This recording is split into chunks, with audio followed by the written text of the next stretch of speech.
வணக்கம். திருக்குறளில் இடம்பெற்றுள்ள பழம் எது? உண்மையில் அது பழம்தானா? தலைவன் தன்னுடைய தலைவியின் அழகை வியந்து பாராட்டுகிறான். அவளுடைய பாதங்களின் மென்மை எப்படிப்பட்டது தெரியுமா என்று கேட்கிறான். மண்மகள் அறியா வண்ணச் சீரடி என்று கண்ணகியை பாராட்டுவார்கள். இங்கே திருவள்ளுவர் காட்டும் தலைவி எப்படி இருக்கிறாளாம்? அனிச்ச மலர் இருப்பதிலேயே மிக மென்மையான மலர் அது. மோந்து பார்த்தாலே வாடி போய்விடக்கூடிய அளவுக்கு மென்மையான மலர் அனிச்சம்பூ. அன்னப்பறவையினுடைய தூவி என்று சொன்னால் அதனுடைய மென்மையான நொய்மையான இறகு, சிறகல்ல, அதனுடைய மென்மையான இறகு.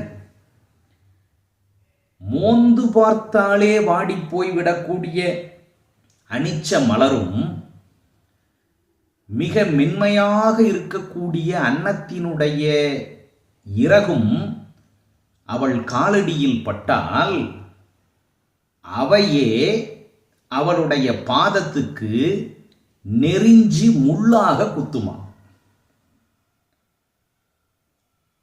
அன்னத்தினுடைய தூவியும் அனிச்ச மலரும் நெறிஞ்சி முள்ளாக குத்தக்கூடிய அளவுக்கு இருக்கிறது என்றால் அவளுடைய பாதத்தின் மென்மை எப்படிப்பட்டது என்பதை நாம் கற்பனை செய்து பார்த்து கொள்ள வேண்டும்.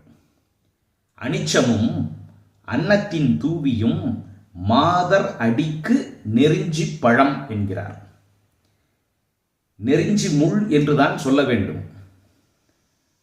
ஆனால் அவர் சொல்லில் கூட அவளை குத்திவிடக் கூடாது என்பதற்காக யாருமே பயன்படுத்தாத ஒன்றான நெறிஞ்சி பழம் என்பதை பயன்படுத்துகிறார். காய்த்த பிறகு அது கடுமையான முள்ளாகத்தான் மாறும்.